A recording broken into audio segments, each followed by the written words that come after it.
Ustedes y poder darles una palabra de aprecio a todos los que están siguiendo que es el Instituto Bíblico Radial y que tenemos la tarea pues de hablar sobre la correcta interpretación de las Sagradas Escrituras.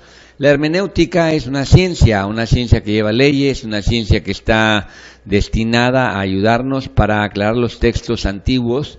Y estamos hablando de la Sagrada Escritura, la Biblia, el Apocalipsis, que es el último libro que lo constituye, se escribe alrededor del año 100, estamos hablando pues de casi 2000 años de diferencia. Si tú leyeras hoy un libro de cualquier materia escrito hace tanto tiempo, pues seguramente será muy difícil para ti entender términos si no tienes la ayuda de la hermenéutica, especialmente cuando estos textos, los de la Sagrada Escritura, fueron escritos en otros idiomas y en otra cultura muy diferente a la nuestra, en otro tiempo, en circunstancias pues que realmente necesitamos conocer, saber, para que entendiendo lo que significó la palabra sagrada para los primeros oyentes, y de acuerdo a la cultura de ellos, lo podamos obtener obtener la esencia de ese texto y con la gracia y la ayuda del Espíritu Santo poderlo aplicar a nuestro contexto. Así es que estamos hablando precisamente de estas situaciones que nos llevan a entender la necesidad de la hermenéutica.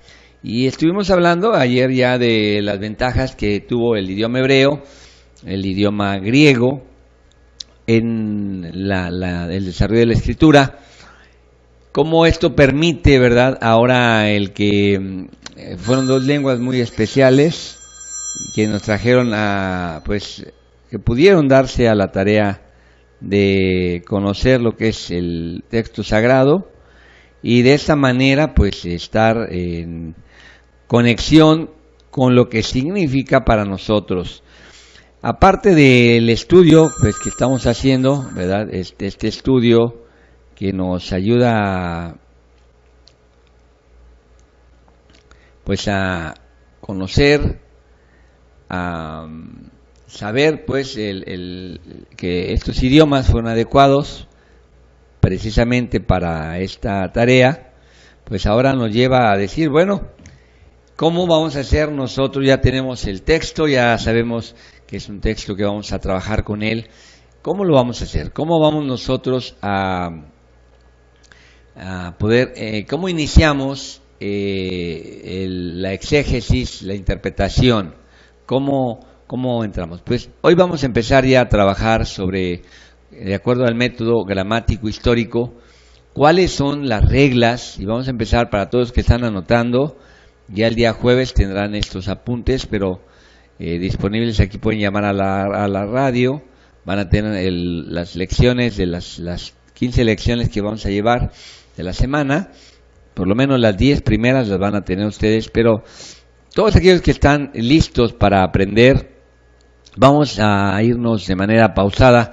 Hoy hablaremos de cómo se empieza. ¿Qué se empieza una vez que ya tenemos el texto, lo hemos seleccionado, hemos estado orando, entendemos que ese es el texto? Y vamos a hacer paso a paso cómo nosotros podemos pues llevarnos a la interpretación de un texto. Y pues lo ideal sería que nosotros fuéramos al hebreo, lo leyéramos si es del Antiguo Testamento, o del griego si es que es del Nuevo. Pero poca gente tiene esa habilidad. Pero vamos a tener las herramientas. Puedes tener varias versiones de la escritura, que eso va a ser importante. Si tú vas a predicar la palabra, conviene que tengas los textos, la Reina Valera es uno de ellos, y otras traducciones, la nueva traducción del Verbo Viviente, las traducciones que, varias de ellas, la Biblia al día, la Biblia en lenguaje sencillo, y te vas a dar cuenta, en algunos casos, la riqueza que trae tener varias versiones. Tú no puedes leer el hebreo, no puede leer el griego, casi nadie lo puede hacer, pero entonces vámonos a tener varias versiones. Muy bien, una vez que ya tienes tú el estudio, el texto que vas a estudiar, lo siguiente es el estudio de las palabras. Ahora, debo hacerte una advertencia. Las palabras, porque hay gente que puede empezar a sacar palabras y sacarle a una palabra tanta variedad y te vas al diccionario. No, la palabra tiene que ser entendida. Tú agarraste vamos a empezar estudiando de un texto las palabras. Vamos a estudiar los vocablos que hay. Pero, te digo, es muy importante que recordemos que el texto está dentro de una unidad. Es una secuencia de frases. Para poder entender lo que vamos a estudiar, hay que entender ese texto y su contexto. El contexto lo vamos a ver con más claridad más adelante, pero quiero decir, es un error tomar una frase, una palabra, y empezar a sacarle todo lo que puede tener y olvidarnos de esa palabra en su contexto, en el contexto que está ahí. Son parte de un texto. Es decir, tienes que tomar las palabras. Y vas a seleccionar, se seleccionan pues las palabras más significativas. La palabra que desempeña un papel clave para el pasaje que se está leyendo. O si esa palabra aparece frecuentemente en contextos anteriores. Es importante, para esto decía, tener diccionarios hebreos, griegos, del hebreo y del griego, que nos pueden ayudar a una interpretación, también una concordancia. Te estoy hablando a ti que estás interesado en alimentar al pueblo de Dios con su palabra. Esto no es para las personas que quieren leer la Biblia y encontrar un pasaje devocional, vas a un salmo, vas a un evangelio. No quiere decir que para que tú leas la Biblia, no, tú tengas pues que tener toda esa gama de información, sino quién la va a leer, no, la puedes leer, puedes orar al Señor, Él te va a guiar. Pero si ya le quieres sacar tú a la palabra mensaje para alimentar a un pueblo, entre más oración, entre más ayuda pidas del Espíritu Santo y más herramientas tengas, vas a poder hacer una mejor tarea de predicación de la palabra. Mira, hay muchas personas que toman un texto y de ahí empiezan a hablar, sin estudiar los contextos, las palabras importantes, y empiezan a decir cosas y cosas. El riesgo es que empieces tú a meter ideas que no están en la Biblia. Sobre todo aquellos textos que tienen que ver con algo muy específico en relación a la salvación, en relación a la conducta, en relación a inclusive a las doctrinas de la iglesia. Entonces, vamos a decirlo una vez más. Estas son las normas, las reglas que se recomiendan a personas interesadas en predicar la palabra, que están responsables de enseñar lo que la Biblia dice. Entonces, tomas el texto, varias versiones, si puedes tener un diccionario del hebreo al español y del griego al español, un diccionario bíblico y una concordancia. Y nos vamos a meter entonces ahora al texto. También es importante, una de las herramientas importantes es el diccionario teológico del Nuevo Testamento. Porque vamos a ver, ya tienes tú el texto que te llama la atención, buscas la palabra que te llame, de esa palabra, ¿verdad? Del contexto, viendo todo lo que están las palabras, cuáles son las más significativas, señalas del texto que vas a interpretar o que quieres tú empezar el que vas a estudiar o vas a compartir la palabra, señalas qué palabras aquí se notan como las más importantes, ¿no? Señalas. Importante porque es una palabra clave o una palabra que aparece con frecuencia o que está en relación a los conceptos de la historia de la salvación.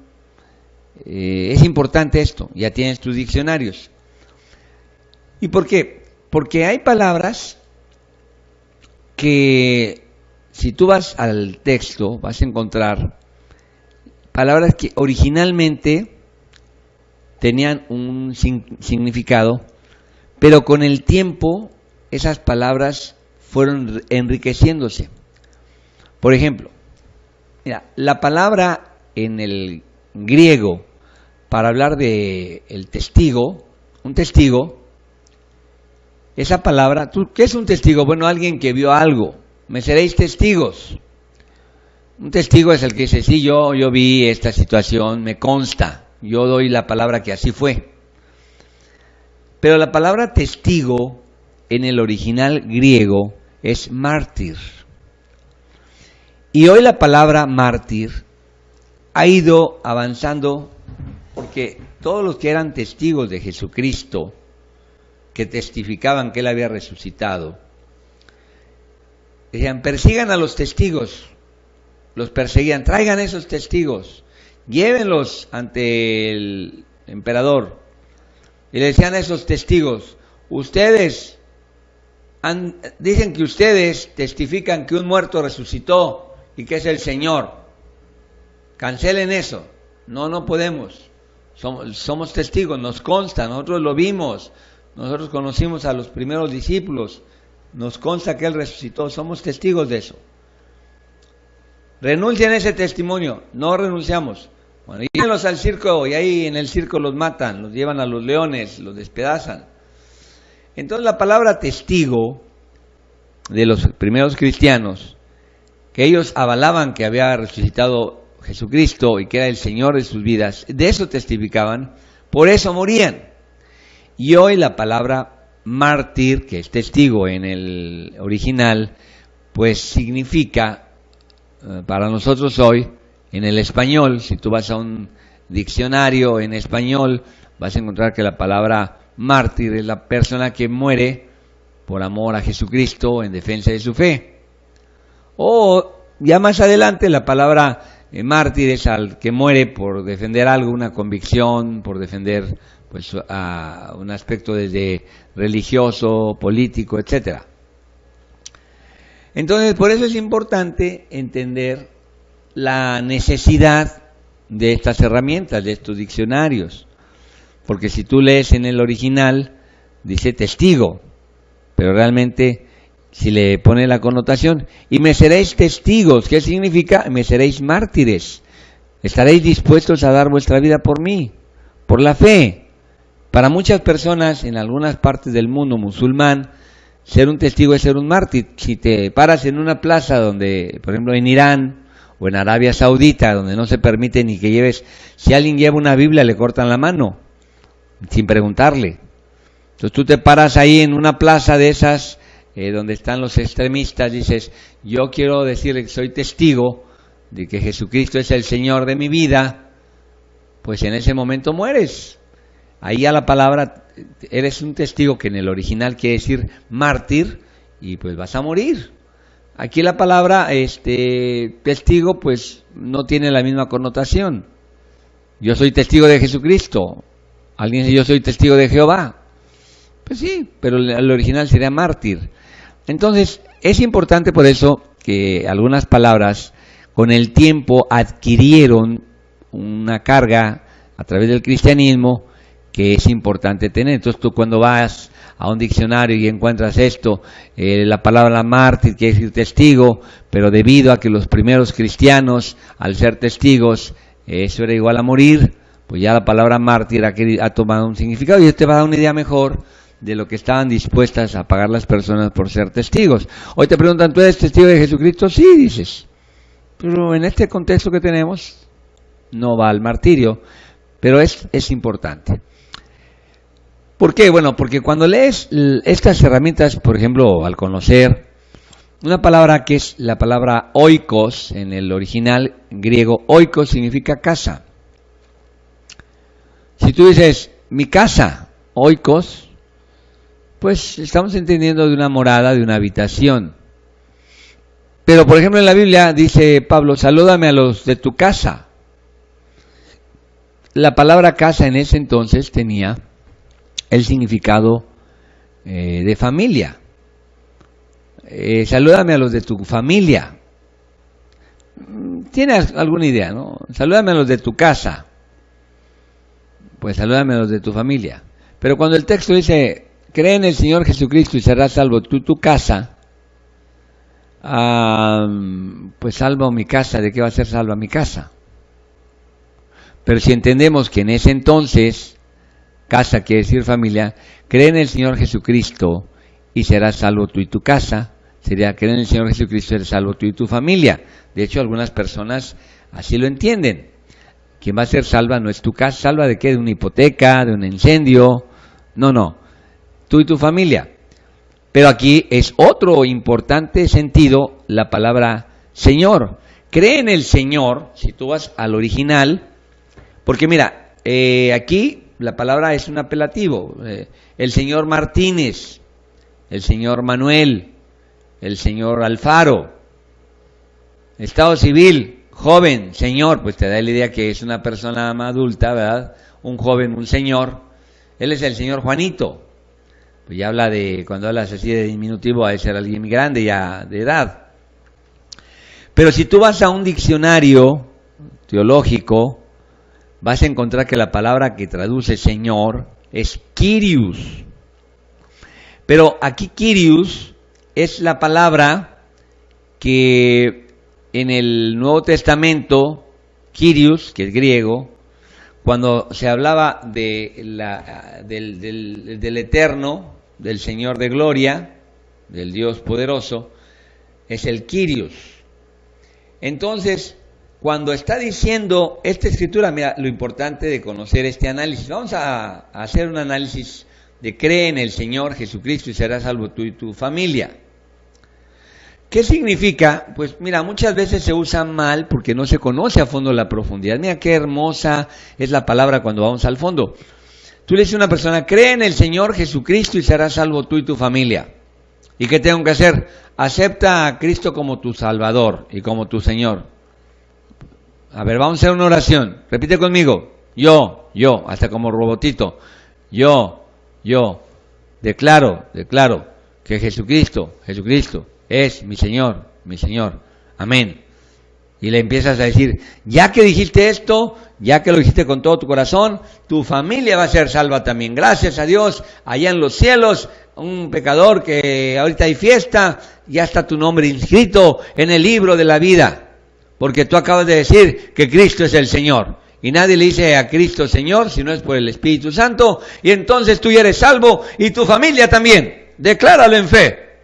Hermano amado, no, espérame. Si no vas al fondo de lo que estás haciendo, no vas a lograr tú entender lo que está pasando. Estás diciendo algo que no es así. ¿Cómo? A ver, ¿cómo que si alguien declara que Jesucristo es el Señor, no va a ser salvo él y su familia? No. ¿Por qué si la Biblia lo dice? Pero eso no dice la Biblia. ¿Cómo? ¿Qué dice? Bueno, vamos entendiendo. La palabra Kyrios, o Señor, no es el mismo apelativo que tú le das a una persona como el señor Lugo, o el señor Peña, o el señor Napavé. No. Kyrios es aquel Señor que tiene el control de tu vida, que merece el primer lugar, la prioridad, el que manda, el que gobierna, el que establece prioridades, a quien tú estás sujeto. Si la persona a la que estás tú evangelizando, vamos a decirle así, dice, repite, el Señor es mi Señor, el Señor Jesús, acepto a Jesús como mi Señor, y no le explicas que esto significa algo más allá que decir el Señor, significa que va a estar sujeto a Cristo. Digamos que esta persona a la que tú le estás hablando, te la encuentras en la calle muy deprimida y dices, es que me corrieron de mi casa. ¿Por qué? Pues ya no tengo mi familia, ya la perdí. Mira, acepta a Jesucristo como tu Señor y la vas a recuperar. Y entonces dice la persona, ¿y qué tengo que hacer? Tú repite conmigo, el Señor, Jesucristo, eres mi Señor, amén. Tu familia es salva. Te voy a decir algo. Tienes que explicarle a esa persona, mira, ¿por qué perdiste a tu familia? No, pues es que soy muy desobligado, me meto con problemas por el alcoholismo, he engañado a mi esposa, golpeo a mis hijos. Pues no. ¿Ahora qué significa eso? Que porque él diga, Jesús es mi Señor, ya va a arreglarse su vida. No. Va a arreglarse en la medida que él entienda, como se entendía en un principio, lo que era el señorío de Cristo en su vida. que él ahora tenga que venir a esa conversión, a ese nuevo nacer, un cambio de vida, una verdadera conversión, y que eso se empiece a manifestar con cambios de conducta.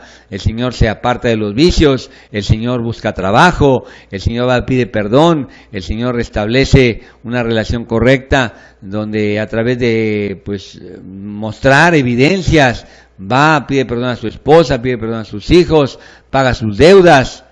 Empiezan a ver las personas cambios en él, a través de los tiempos, de los años. Ese hombre que estaba perdido ahora tiene el señorío de Cristo, ahora sus hijos lo ven, sus hijos se empiezan a acercar a él, les empieza a dar confianza, su esposa lo perdona, su esposa ve que es un buen hombre, que es amoroso, tierno. Ella dice, ¿qué pasó?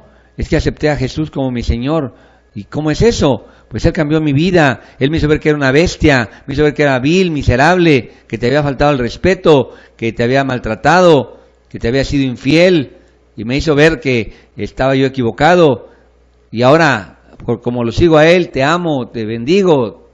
Bueno, entonces la persona ve el señorío de Cristo, los hijos lo ven, ahora el Padre los educa con amor, los guía, les es sabio, disciplinados, entonces va a haber un impacto en la familia.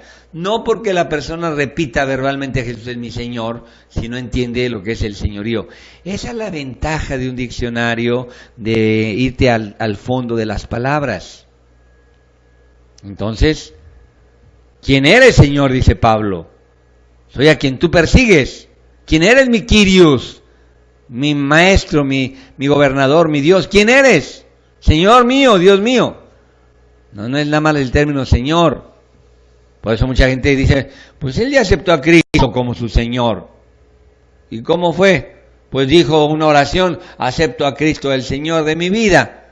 Pero ¿bajo qué gobierno está? Del maligno, del mentiroso, argüendero, infiel,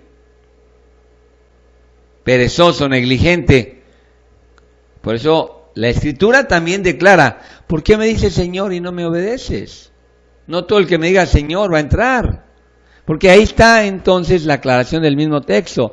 No es decir Señor, es que Él esté bajo el control. Él lleva el señorío de tu vida. Entonces el texto va agarrando un gran sentido cuando tú compartes la palabra. Si este domingo llegas a la iglesia y dices, ¿cuántos de ustedes han aceptado a Cristo como su Señor?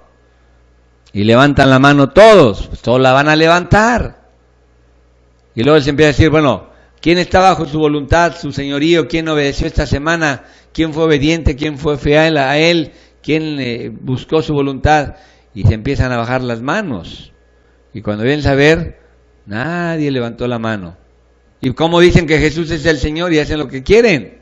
¿Cómo dicen que el Señor gobierna sus vidas y realmente las gobierna la ira, las emociones, las pasiones? Entonces el que predica ya tiene una mejor opción de aclarar los textos. Esto nos obliga entonces a estar preparados. Porque les digo, las palabras, por ejemplo, hay que entender el significado que tenían en su lenguaje en la época. Pues ya les dije ahorita la palabra oikos, que es casa.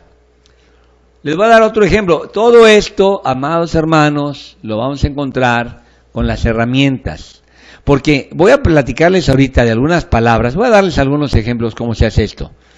Por ejemplo, la palabra carne, que vas a encontrar en la Biblia. En la época, el usus loquendi es un término técnico, no es para una palabra dominguera, pero alguna vez que ustedes se encuentren en alguna publicación la palabra, el usus loquendi quiere decir lo que significaba la palabra en su época, nada más que es un término ahí técnico. ¿Qué significaba carne en su época?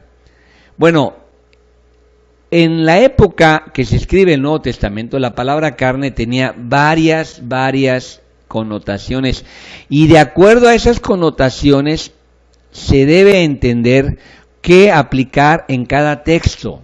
Porque, por ejemplo, la palabra carne era usada para definir ese alimento que usamos para comer.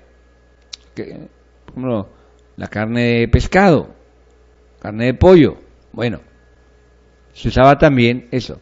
Pero la palabra sarx, que es carne, en hebreo es basar, sarx en griego, basar en hebreo, también se usaba para hablar de la carne del cuerpo humano, es decir, diferente a lo que son la sangre y los huesos, lo que será la carnita, el músculo.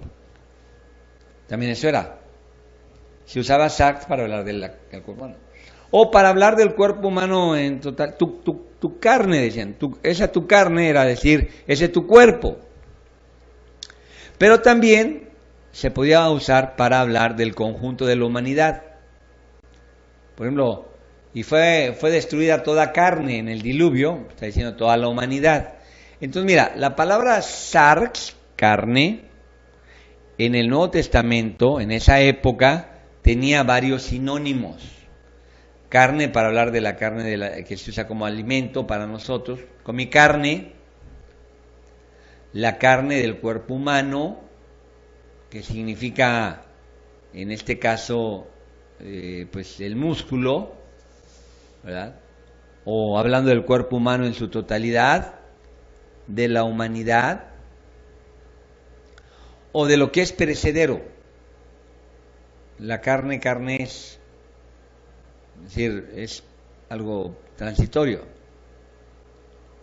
Pero esto entonces nos lleva a decir, bueno, ¿cómo se usa? ¿En qué momento se usa? Cuando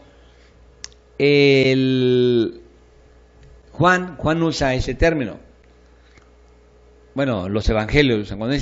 Cuando dice el Señor en la Santa Cena, esta es mi carne, hablando del pan, ¿qué está diciendo? Dice, comed esto es mi carne.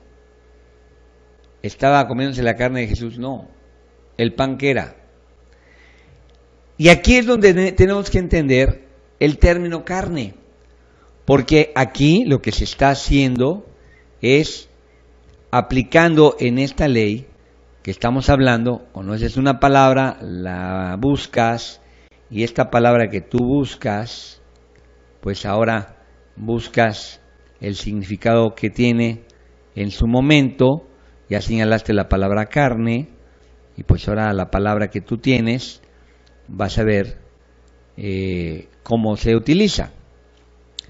Porque si leemos esto en nuestro Señor Jesús, estaba yo haciéndote la referencia, cuando el Señor aplica la palabra a sí mismo, y pues es un pasaje que debemos que entender para poder aplicarlo correctamente, porque tú ya estás leyendo la palabra, la vas a interpretar, ¿verdad?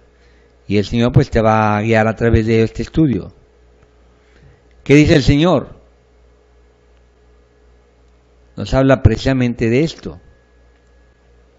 Cuando Él está hablando de Cristo, dice, y aquel verbo fue hecho carne.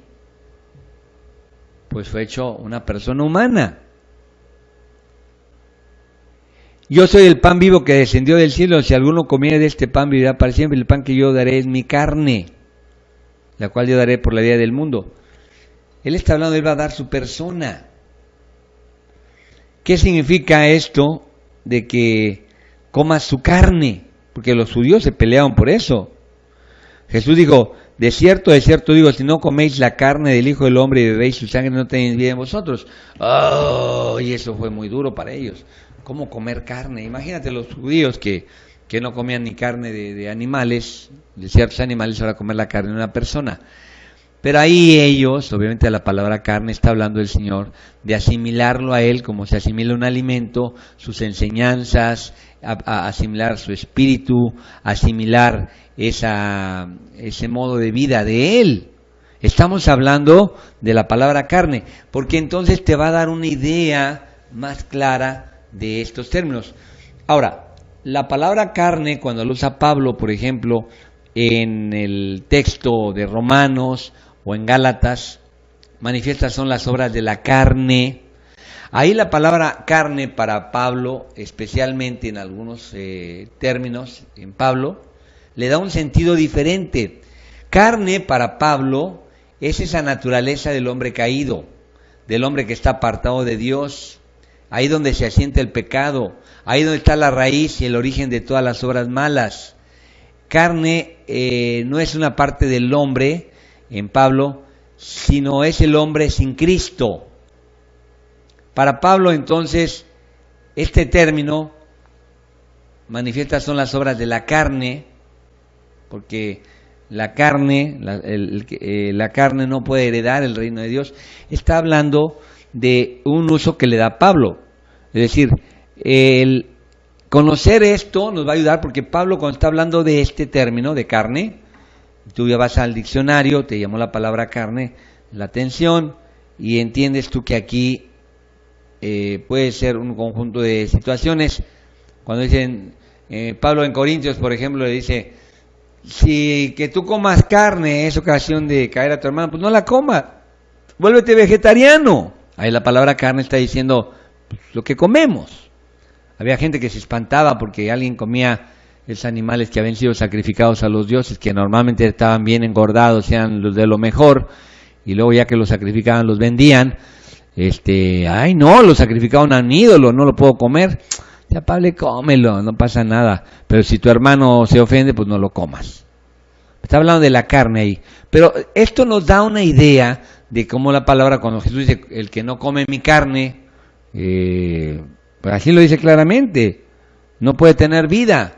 Ahí que está diciendo el que asimila sus enseñanzas. Ahí la palabra carne, cuando dice come mi carne, es aceptar, ¿verdad?, ese espíritu que Él nos ofrece, aceptar las demandas que Él tiene, vivir como Él vivió para asimilar a Cristo. Entonces la palabra de carne es diferente. Y en Pablo decimos el término carne y también adquiere una connotación de la virulencia del hombre, de la pues carnalidad, esa carnalidad entendida como ahí donde está el origen, el asiento de las obras malas del ser humano. Estamos tocando en este ya estudio de las palabras, de una correcta exégesis, una correcta hermenéutica, pues la importancia que tiene conocer la palabra, no aislándola y todo, pero tenerla para que podamos nosotros darle el sentido correcto. Te estoy dando ejemplos, entenderlo. Por ejemplo, el término cosmos o mundo. Este mismo término, por ejemplo, en Juan 3:16 y en Primera de Juan 2:15. Dice la Escritura, ya lo sabes, porque de tal manera amó Dios al mundo. Pues aquí estamos entendiendo mundo, pues como la humanidad perdida. Ahí decir, bueno, el Señor amó a todo el mundo. Pero cuando tú vas, incluso en Juan, pero ya en la primera carta de Juan, mira que dice la primera carta de Juan 2, verso 15. Dice, no améis al mundo, ni las cosas que están en el mundo. Si alguno ama al mundo, el amor del Padre no está en él. Mira qué importante es esto. Dice, porque de tal manera amó Dios al mundo, ¿no? Ahí dice que habló, pero luego nos dice a nosotros, no améis al mundo, ni las cosas que están en el mundo.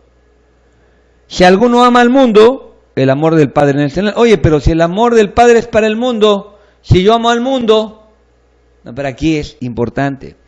Ya en una connotación correcta, la palabra mundo se refiere a la humanidad perdida, a los hombres sin Cristo. Y en Primera de Juan 2:15 se habla de esa esfera corrupta, de esa corrupción de la humanidad, de lo mundano. También eso nos da una idea más clara. No améis lo mundano, porque dice la Escritura, pues Dios ama al mundo, sí, pero Él ama al mundo, ahí es no lo mundano. Dios ama a esa humanidad. Ay, pastor, no está tan fácil. Por esa razón es importante, porque esta misma palabra cosmos nos habla de dos ideas opuestas. En una dice que el Padre ama al cosmos, en otra dice no améis al cosmos, no améis al mundo, porque mundo está hablando aquí de moralidad corrompida, lo corrupto, Y así lo dice con claridad. Porque todo lo que hay en el mundo, hablando de esa corrupción, los deseos de la carne, los deseos de los ojos, la vanagloria de la vida, no proviene del Padre, sino del mundo. Y el mundo pasa sus deseos, pero lo que hace la voluntad de Dios permanece para siempre.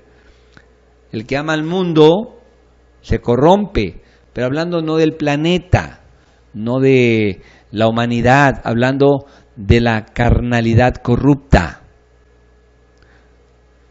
Este es un término importante. ¿Y por qué es necesario? Mira, porque por ejemplo, si tú vas a Romanos, hay tanto que hablar, pero voy a hablarles de algunas palabras. La palabra ley, nomos, en el original griego, nomos. Pero si vas al capítulo 7 de Romanos, vas a darte cuenta que la palabra ley, nomos, puede tener varios sentidos y es importantísimo que tú lo sepas.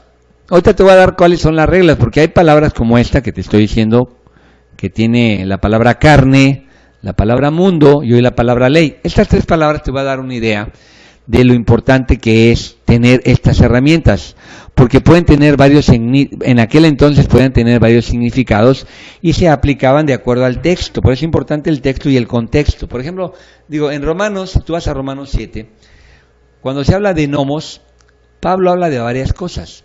Por ejemplo, nomos como la ley de Dios. ¿Qué significa? Las reglas que da el Señor en su palabra, las reglas morales, los mandamientos, la ley de Dios. Pero también nomos se puede referir a la ley en los miembros, esos dominios que tiene sobre ti el impulso de tu naturaleza pecaminosa, ahí donde se manifiestan todas las perversiones del hombre. A esta ley en mis miembros que me domina, que me arrastra. Está hablando de una ley, la ley de los miembros. Está la ley de Dios. Por eso Pablo dice, yo me deleito con la ley de Dios, de las normas que Él da, su palabra, pero veo otra ley en mis miembros. Bueno, ahí está hablando de esa tendencia que lo domina, que lo jalona, que es la ley del pecado, esa tiranía que hay sobre él. Entonces, Pablo dice, yo no entiendo. Y otra cosa muy importante, mira, el capítulo 7 Pablo no se ha entendido, hay que entenderlo. En Romanos, en el libro de Romanos, solo les va a dar esta referencia, en el libro de Romanos, Pablo le escribe esta carta a una iglesia que no conoce, pero que está formada por dos grupos muy interesantes. Los primeros que llegaron, que fueron los fundadores, los judíos, y luego los se fueron adhiriendo, y poco a poco fueron entendiéndose que también los judíos, no solamente ellos, sino los gentiles. Y en Roma era una iglesia cosmopolita, en la capital del imperio, y había tanto judíos como pues los que eran gentiles, judíos o no, y no judíos, conformaban. Y en ocasiones Pablo, en la carta, Pablo le está hablando a los judíos y luego le habla a los gentiles. Si tú lees la carta de Pablo es preciosa. Si tú que crees que porque tienes la ley, no, y tú que crees que porque no, la agarras de pretexto que no la conoces, va hablando. Y Pablo en un momento dado les habla a los judíos que decían que ellos tenían la ley de Dios y que para ellos eran superiores. Dicen, no, miren, yo tuve la ley de Dios, yo fui maestro de la ley de Dios. Yo me senté a los pies de Gamaliel. Y les digo esto, cuando yo no tenía a Cristo, como los judíos que no lo tienen, yo con mi mente, servía la ley de Dios. Pero había otra ley en mi cuerpo que me dominaba, que me hacía miserable. Y digo, miserable de mí, hago lo que no quiero, lo que quiero hacer no lo hago.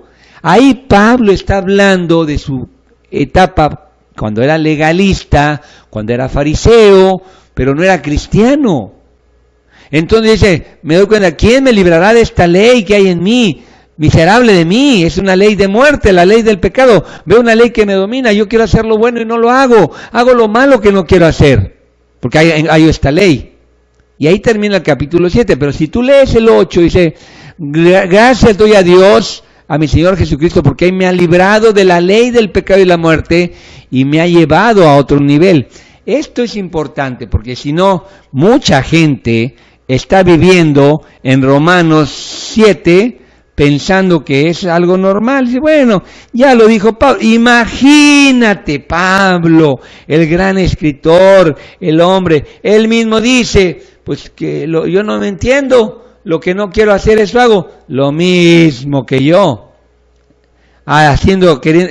Dice en el verso 21 de Romanos, así que queriendo yo hacer el bien, hallo esta ley, que el mal esté en mí, porque según el hombre interior me deleito en la ley de Dios, pero veo otra ley en mis miembros que se revela contra la ley de mi mente, que me lleva cautivo a la ley del pecado que está en mis miembros. Miserable de mí, ¿quién me librará de este cuerpo de muerte? Gracias doy a Dios por Jesucristo, Señor nuestro, ¿no?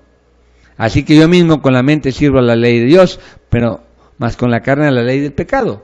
Ay, Pablo, qué bueno que lo escribiste, porque yo estoy viviendo en esa ley, yo voy a la iglesia, leo la Biblia, oro, pero por más que hago, cuando vengo a ver ya me ganó lo malo, y pues ya estoy de acuerdo contigo. Ya entendí, Pablo, pero no vivas en Romanos 7, viví en Romanos 8. Aquí Pablo está dándole a entender a los judíos de su época, que eran muy legalistas, que necesitaban de Cristo. Por eso en el verso 1 del capítulo 8 dice, ahora pues ninguna condenación, este tipo de condenación hay para los que están en Cristo Jesús, los que no andan conforme a la carne, sino conforme al Espíritu, ya no andan en la mundanalidad. Porque la ley del Espíritu de vida en Cristo Jesús me ha librado de la ley del pecado y de la muerte. Ok, ya queda claro. Él vivía en esto antes de ser cristiano, pero cuando viene a la ley del Espíritu, porque lo que era imposible para la ley, por cuanto era débil por la carne, Dios enviando a su Hijo en semejanza de carne de pecado, y a causa del pecado condenó al pecado en la carne, para que la justicia de la ley se cumpliese en nosotros, que no andamos conforme a la carne, sino conforme al Espíritu, porque los que son de la carne piensan en las cosas de la carne, pero los que son del Espíritu en las cosas del Espíritu.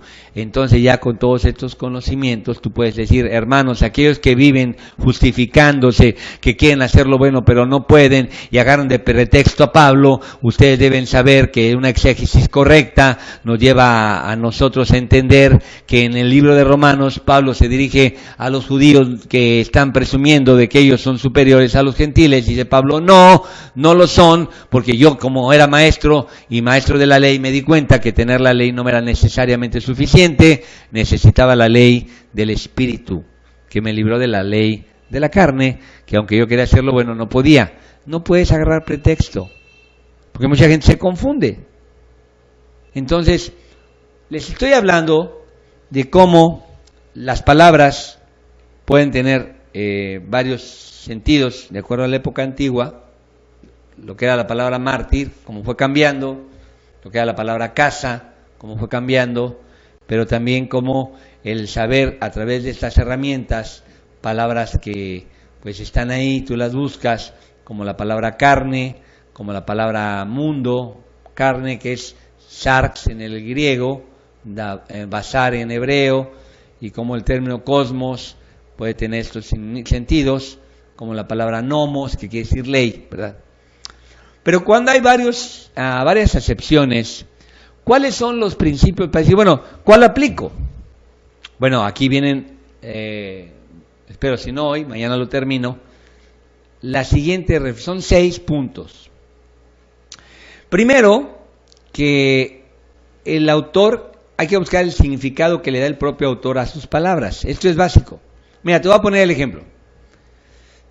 En el libro de Hebreos 5, en Hebreos capítulo 5, con el verso 14, encontramos la palabra perfectos, de esta manera. Aquí el autor de el que escribe esta carta dice, pero el alimento sólido es para los que han alcanzado madurez, para que por el uso tienen los sentidos ejercitados en el discernimiento del bien y del mal. Esto que estamos viendo aquí, ¿verdad? La palabra que se usa en Hebreos es acerca de lo que es la perfección.